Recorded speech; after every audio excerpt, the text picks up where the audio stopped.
మైదా వాడకుండా, చక్కెర లేకుండా, ఓవెన్ ఇంకా ఎగ్స్ లేకుండా కూడా కేక్ ని ఫ్లఫీగా చేసుకోవచ్చు అన్న విషయం మీకు తెలుసా? అది కూడా చాలా హెల్దీ వేలో. మనం ఇంట్లో ఎన్ని రకాలుగా చేసి పెట్టినా కూడా పిల్లలకి కేక్స్ అంటేనే చాలా ఇష్టం. ప్రతిసారి బయట నుంచి కాకుండా ఒక్కసారి ఇంట్లో ఈ కేక్ ని ట్రై చేయండి. ఒక్కసారి తిన్నారంటే మళ్ళీ మళ్ళీ తినాలనిపించేంత బాగుంటుంది. గిన్నె తీసుకొని అందులో ఒక కప్పు బెల్లాన్ని వేసుకొని కొన్ని వాటర్ పోసేసి బెల్లం కరిగించేంత వరకు మరిగించి పక్కన పెట్టుకోండి. చల్లారే లోపు ఇంకో గిన్నె తీసుకొని అందులో ఒక కప్పు గోధుమ పిండి, అలాగే సగం కప్పు రాగి పిండిని వేసుకోండి. రెండు పిండిలు కూడా మంచిగా కలిసేంత వరకు కలుపుకున్న తర్వాత అందులో నేనైతే ఇప్పుడు చల్లార్చుకున్న బెల్లం వాటర్ ని కూడా యాడ్ చేశాను. ఇక్కడ ఒక చిన్న టిప్, బెల్లం వాటర్ అయితే పూర్తిగా చల్లరిన తర్వాతనే మనం పిండిలో పోసుకోవాలి. వేడివేడిగా పోసుకున్నామంటే పిండి మొత్తం ముద్దలు కట్టేసి కేక్ అసలుకే మంచిగా రాదు. కేక్ కోసం నేను ఒక కప్పు గోధుమ పిండి తీసుకున్నాను కదా, దానికి పావు వంతు పెరుగు పోసుకోరు. పెరుగు ఎక్కువ పోసుకుంటే కూడా అంత మంచిగా ఉండదు కాబట్టి ఒక పావు వంతు పోసుకున్నా. తర్వాత అందులో ఒక స్పూన్ బేకింగ్ పౌడర్ కొంచెం అంతా వంట సోడా కూడా వేసుకున్నాను. సేమ్ ఆయిల్ కూడా అంతే క్వాంటిటీలో తీసుకోవాలి, ఎందుకంటే మనం ఒక కప్పు గోధుమ పిండి తీసుకున్నాం కాబట్టి. దాన్ని పాలు పోసుకొని ఇక పిండిని ఒకటే మెథడ్ లో మంచిగా కలుపుకోండి. ఇక్కడ నేను చూపిస్తున్న కన్సిస్టెన్సీ వచ్చేంత వరకు కలుపుకోవాలి. ఉండలు అస్సలకే ఉండకూడదు, ఇదైతే మెయిన్. అసలు ఇక్కడ ఇట్లా నేను చూపిస్తున్న విధంగా మీరు కలుపుకున్నట్లయితే అస్సలకే ఉండాలి రావు. ఇది మంచిగా కలిసిన తర్వాత ఇందులో నేను పిల్లలకి కొంచెం చాక్లెట్ ఫ్లేవర్ నచ్చుతుందని చెప్పేసి కోకో పౌడర్ అనేది వాడుతున్నాను. మీకు చాక్లెట్ ఫ్లేవర్ వద్దనుకుంటే అట్లా నార్మల్ గా కూడా కేక్ ని చేసుకోవచ్చు. కాకపోతే ఇది నేను పిల్లల కోసం చేస్తున్నా అని చెప్పేసి చాక్లెట్ ఫ్లేవర్ అనేది యాడ్ చేశాను. కొంతమందికి కోకో పౌడర్ అంటే తెలియకపోవచ్చు, దగ్గర సూపర్ మార్కెట్ లో ఎక్కడైనా దొరుకుతుంది. ఒకవేళ నచ్చితే వేసుకోండి, లేకపోతే స్కిప్ చేసేయండి. అలా చేసుకున్నా కూడా కేక్ చాలా బాగుంటుంది. మనకు నచ్చిన గిన్నెలలో పోసుకోవచ్చు. ఇక్కడ నేను చిన్న కప్ కేక్స్ చేస్తున్నాను కాబట్టి చిట్టి పొట్టి గిన్నెలలో పోసుకోవచ్చు. చెప్తాను, మనం కేక్ చేసేటప్పుడు ఏ గిన్నె వాడినా కూడా దాన్ని ప్లేన్ లో అట్లనే ఉంచి కేక్ బ్యాటర్ అనేది ఎప్పుడు పోయొద్దు. దాన్ని ఏం చేయాలంటే స్టీల్ గిన్నెనైనా సరే, కేక్ ని బేక్ చేసేదైనా సరే అయితే బటర్ పేపర్ వేసుకోండి, లేదంటే గిన్నెకు ఒక 2 చుక్కల నూనె రాసేసి పైనుంచి కొంచెం మైదా పిండిని జల్లించుకొని ఇక్కడ నేను చూపిస్తున్న విధంగా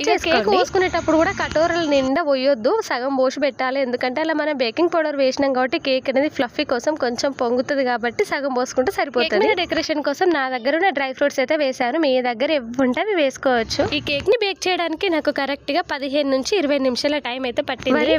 ఎంత చక్కగా పొంగాయో చూసారా, చూస్తేనే నోరు ఊరుతుంది కదా. ఇక్కడ కేక్ బేక్ అయిందా లేదా అని చెప్పేసి టెస్ట్ చేస్తున్నాను. చూడండి, మనం గిన్నెలో నుంచి చేతిలో దులపగానే ఎలా వచ్చేసిందో కేక్. అసలు మైదా పిండి, గుడ్లు, చక్కెర, ఓవెన్ లేకుండా కూడా ఇంత ఫ్లఫీ కేక్ కూడా చేసుకోవచ్చు. అబ్బబ్బా, చూసారా కేక్ ఎంత ఫ్లఫీగా వచ్చిందో. అసలు చిన్నపిల్లలే కాదండో, ఈ పెద్దవాళ్ళు కూడా ఇష్టంగా తింటారు. టేస్ట్ గా వచ్చింది. మరి మీకు నచ్చితే తప్పకుండా ట్రై చేయండి. అలాగే వీడియో నచ్చితే లైక్ అండ్ సబ్స్క్రైబ్.